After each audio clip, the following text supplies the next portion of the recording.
The Orca Welfare and Safety Act, or AB 2140, introduced by Assemblyman Richard Bloom of Santa Monica, would end entertainment performances, captive breeding, and phase out orca captivity in California. Professor of Marketing at SDSU, Miro Kobik, joins me with more on the potential economic impact here in San Diego. Miro, welcome back. Thanks, Peggy.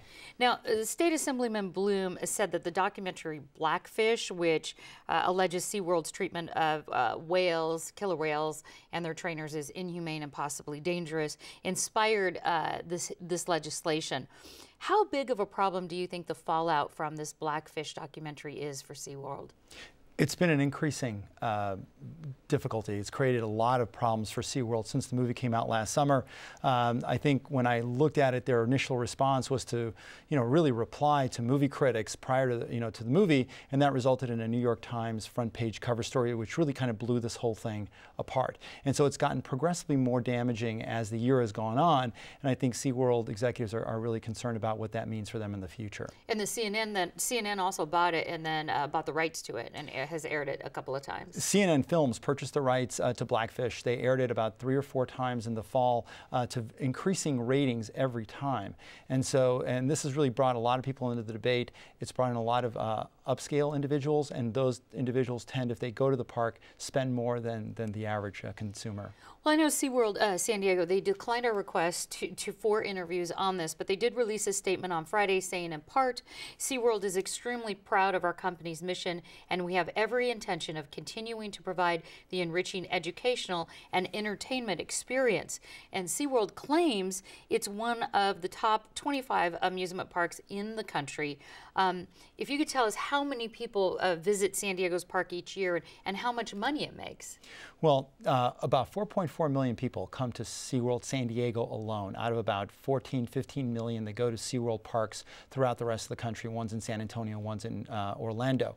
And that's about just under $500 million in total revenue that this park makes.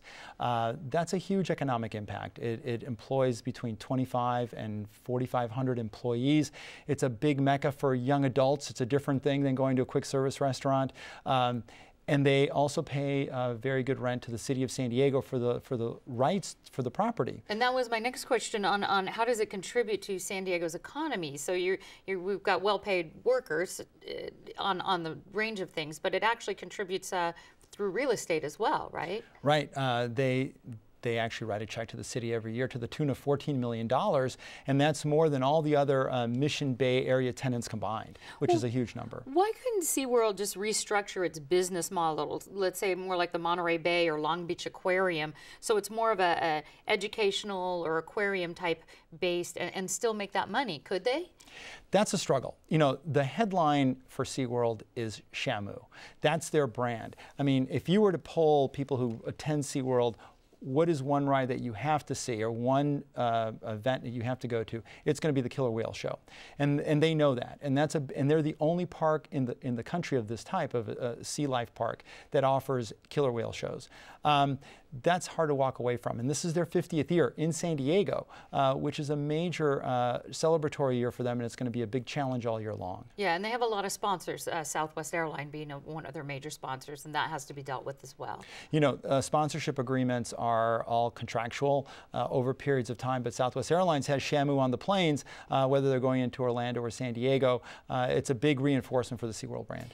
Well, as soon as word got out about this bill on Friday, a Survey USA poll sponsored by UT San Diego and Channel 10 News found that 49% of those who were surveyed thought entertainment orca shows should still be legal. 34% said it should be illegal, and 17% weren't sure. The survey's margin of error was 4.5%. What does this initial survey tell you about the support or the likelihood this orca bill would pass? It would indicate that probably the bill would struggle to pass, but it's going to make a statement, and that's a major issue for SeaWorld because that can impact legislatures in Texas, in Florida, and but it was surprising that only 49% said they should continue the shows, especially supporting a local business. I thought it'd be a little bit higher. Okay, well, we have a lot more on our website, kpbs.org. Professor Miro Kobik, thank you very much. Thanks, Peggy.